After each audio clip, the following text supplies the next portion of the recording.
Diabetes వల్ల ఫర్టిలిటీలో ఎటువంటి problem ఉంటుంది, ఇంకా ఐవీఎఫ్కి వెళ్ళే వాళ్ళల్లో ఎలాంటి జాగ్రత్తలు తీసుకోవాలి అనే దాని గురించి చెప్తాను.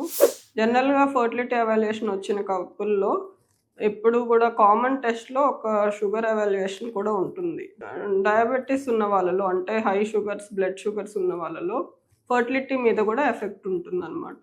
జనరల్గా మేల్లో సెమెన్ అనాలిసిస్ చేసినప్పుడు డయాబెటీస్ ఉన్న వాళ్ళలో ఎక్కువ శాతం మొటిలిటీ తగ్గుతుంది. దాంతోపాటు మార్ఫాలజీ అనేది కొంచెం ఎఫెక్ట్ అవ్వచ్చు, కౌంట్ కూడా తక్కువ ఉంటుంది, డిఎన్ఏ ఫ్రాగ్మెంటేషన్ అనేది హైగా ఉండే ఛాన్సెస్ ఉంటాయి. ఫిమేల్స్లో ఎలాంటి ఎఫెక్ట్ ఉంటుందంటే ఎగ్ క్వాలిటీలో ఎఫెక్ట్ ఉంటుంది. దాంతోపాటు ఇంప్లాంటేషన్ అంటే బేబీ అతుక్కోవడానికి యూజ్ అయ్యే ఫ్యాక్టర్స్ కూడా ఆక్సిడేటివ్ స్ట్రెస్ వల్ల కొంచెం ఇంప్లాంటేషన్ కూడా తగ్గుతుందన్నమాట. So hope this video is informative for you. Thank you very much.